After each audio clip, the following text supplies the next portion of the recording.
We are at Supanova in Perth. I'm very excited. I've got my Dexter Kill shirt on because my special guest at this time is the one, the only Julie Benz. Welcome to Perth. We are so glad to have you here. Oh, I'm so thankful to be here. I've always wanted to come to Western Australia. So. Yes. Well, I was a bit gutted last year because you were supposed to be here, but I understand you got called away on a couple of requirements. Tell us what they were. Yeah, I had to go to the World Television Festival to represent Training Day in Hawaii 5.0. So, like, the studio demanded it, so that's where I was. Fantastic. So, speaking of Training Day, Bill the late great Bill Paxton was in that show. Yes. One of my favourite actors as well. What was it like working with him? He was wonderful. Yeah. I'm getting emotional. Sorry about It's all right. It's still very new. You know, I like to say he was a human being first. He was an amazing human being first, and then he was an amazing actor second. Yeah. He really was a special person, and I feel so blessed that I got to work with him and have that experience because he was the best of the best.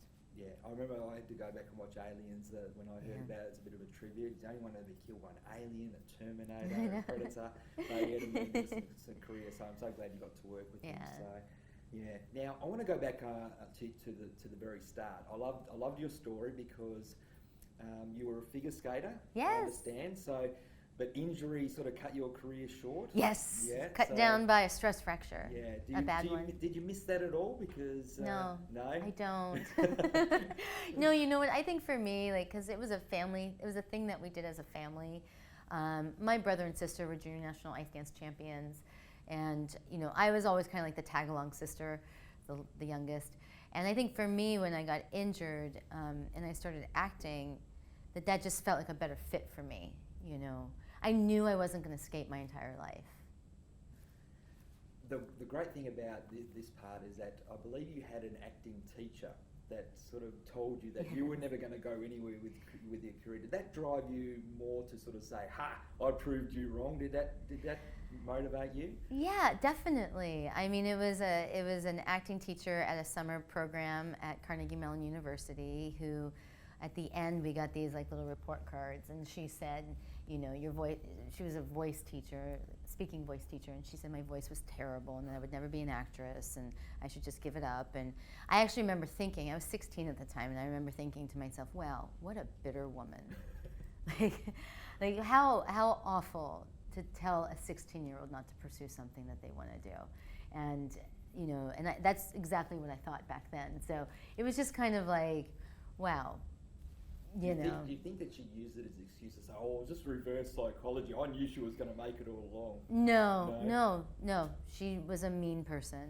I'm glad you. She was a bad teacher. A bad teacher. That is bad teaching, honestly. Like, but you know what? It was one teacher out of like. I mean, I had numerous different acting teachers throughout my youth.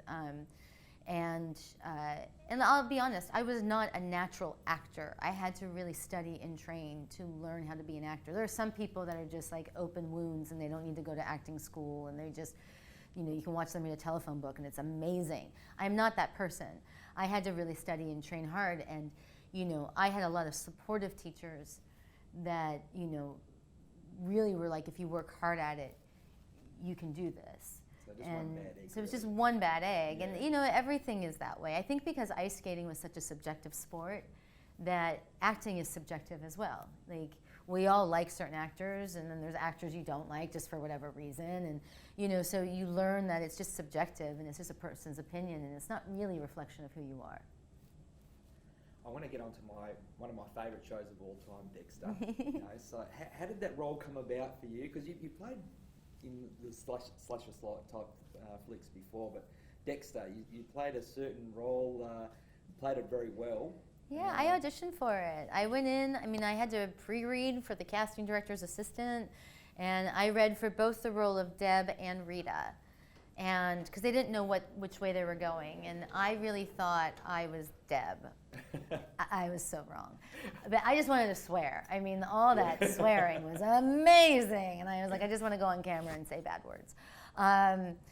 But what was interesting was I worked so hard on the Deb audition, and then the Rita audition, I was like, there's nothing, I mean, there's there's nothing to do. Like, there's just nothing to do with her. Like, I don't know. I learned an important lesson, which is Rita felt like there was nothing to do because she was the perfect fit for me. Like, I worked so hard on Deb, but it was like shoving a square peg into a round hole. Like, it didn't work. Like, I was like, change the way I walked, the way I talked, and like, it didn't work. Like, but Rita, I could just be. And that's all I had to do was just be, and that was Rita. And it was an important lesson as an actor to learn, because by the time I met with the producers, and I was still reading for both roles, and I walked in, and Jim Manos, our show creator, he took one look at me, and he goes, "Oh my God, you're our Rita." And I was like, "No, I'm not. No, I'm reading for Deb too." He's like, "No, you're Rita." And I was like, I remember going like, ugh. And then I read the Rita, and everyone was like, it was brilliant, it was amazing. And I'm like, but I'm not doing anything. But acting isn't about doing things. Acting is just being, you know? So I learned a very important lesson, that it's okay, it's enough to just be. Rita's demise, I want to, just in case. Spoiler alert. Yeah, spoiler alert. Block your ears for 10 seconds. But you said demise before you said know. spoiler well, alert. That can mean anything. But that episode, I mean, leading up to episode 1, were you disappointed that it was going to be ending? And 2, I mean, I believe that was the most watched episode in HBO history. Were you aware of that? Showtime, sorry. It's okay. Showtime. It was, I only found out a week before. Like, I found out like an hour before they put out the script, but they didn't write it into the script. They called me in and they told me what was going to happen, but they didn't want it to be revealed. So, my first reaction was, "Oh my God, I just lost my job." And my second reaction was, who's going to raise Harrison, the baby? Like, I was really concerned about what was going to happen to this baby, which shows you kind of like what happens between actor and character. It's like this weird synergy that happens, and like you become concerned about the character's family and stuff, and you're like, wait a second, they're not real people. Like, but yeah, no one was more shocked than me. I was shocked, and I wasn't allowed to tell anybody. So, and I'm terrible with secrets. So I moped around set for about a week before we finally filmed. The last scene of that season was the famous bathtub scene, but nobody knew that was the last scene. The crew, no one knew we were filming it. Just I knew.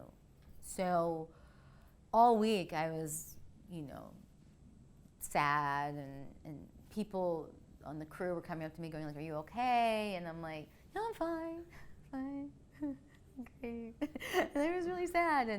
And then when they discovered that we were going to be shooting this scene, then the crew was all upset. And a lot of the people that had worked on Dexter from the crew, I had worked with on Angel and Buffy. And so I knew them really, really well. And I'd felt awful lying to everybody all week. And so then they were crying, and then I was like, "It's okay, this is what happens." And so yeah. Were you happy with the way the series ended up? The very, very end? Been mixed reactions about that one, isn't it? Yeah, I mean, to be honest, I didn't continue watching the show, only because it's hard for me to watch any show after I've been on it. Well, yeah, no, after I've been on a show, it's hard to continue watching something. Like, I'll give you, like Desperate Housewives. Huge fan of Desperate Housewives. I did 6 episodes of Desperate Housewives. Couldn't watch the show anymore because the magic was gone for me. Like, it's because I'd worked on it. I knew that, like, when you walked into someone's house, it was actually craft service behind the door. Like, I knew like it becomes disjointed in a way, because like you just. It surprised me about Desperate Housewives, because once people knew who you were with the breakthrough role, and then we thought that you were going to be in it for a lot longer than what you were. Oh, you know what? I was in it for a lot longer than I was supposed to be. I was only supposed to do like 3 episodes. I ended up doing 6. Double. And then ABC gave me No Ordinary Family from there. So, yeah, so it was actually... You were the female version of The Flash. Yeah. We liked that show. I was disappointed it got cancelled, though. Yeah. Were you the same? It was a good cast. It was a bit of fun. Yeah, definitely. It was... I call it the show that should have been. It was a little ahead of its time. And it was really a great experience. I've known Michael Chiklis now for almost 20 years, and to be able to work with him every day was a joy and a gift. And we were a really tight cast and crew, and it was a great experience. It just, between ratings and a regime change over at ABC. It's why, Yep. you know. But I do feel like helped. Maybe it was like a brick in the path to leading to all these superhero shows that are now out there. very There's a lot, popular. isn't there? Well, there's a ton of fans. Like I said, I could spend all day with you. But I know there's a ton of fans in Perth. I'm one of them. I'm going to get a photo with you, my full Dexter out. We're going to have a bit of fun that's with you and awesome. that. But again, we're so glad that you made it back to Perth. Oh, thank And, you. I'm really happy to be here. Enjoy the rest of Supanova. And again, thank you so much for your time. Thank you.